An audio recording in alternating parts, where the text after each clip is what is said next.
We actually made a clothing brand, and so as we were kind of coming up with names, we were sitting in front of the door during seminar, and someone came up and asked if we could move out of the doorway, and it just kind of stuck, right there. We were kind of thinking like doorway apparel, and we were like no, and then doorway clothing, and it just kind of rolls off the tongue, and so that's where that came from.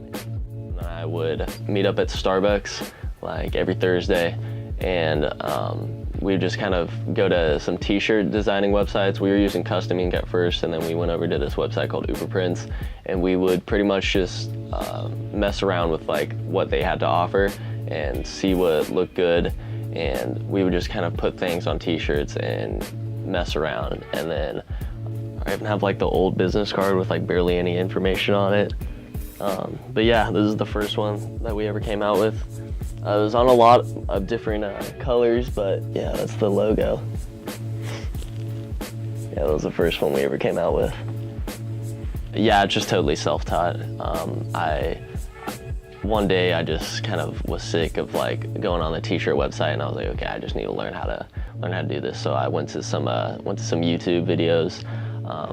Also just kind of played around with it on my own, and I'm still learning, obviously. Photoshop is a huge thing to learn. I mean, there's careers just revolving around Photoshop, so I'm not gonna be a master at it because I'm just a kid in my bedroom playing with it. It was when I first met the vice principal, and she's a great person. I was wearing one of my sweaters that I had, and she said, oh, that's a really cool sweatshirt, where'd you get it? And that's when I kind of got into, oh, I make these. She told me how she knows the people over at Bunker, and she ended up sending them an email, just kind of telling them about me.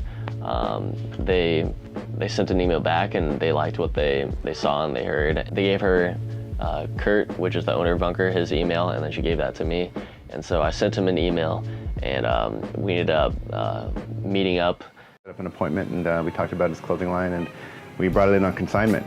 We have a lot of local goods here, so we brought it in on consignment to test it, and we had this agreement, if it did well, we'd bring it in, and it did very well, so we just started bringing it in, different designs, and it's been great.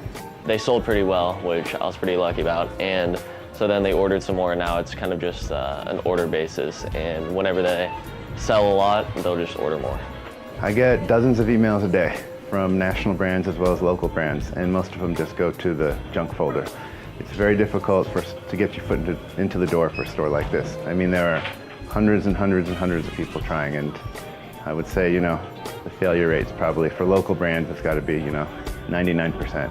So he's right there with the 1%, I would say.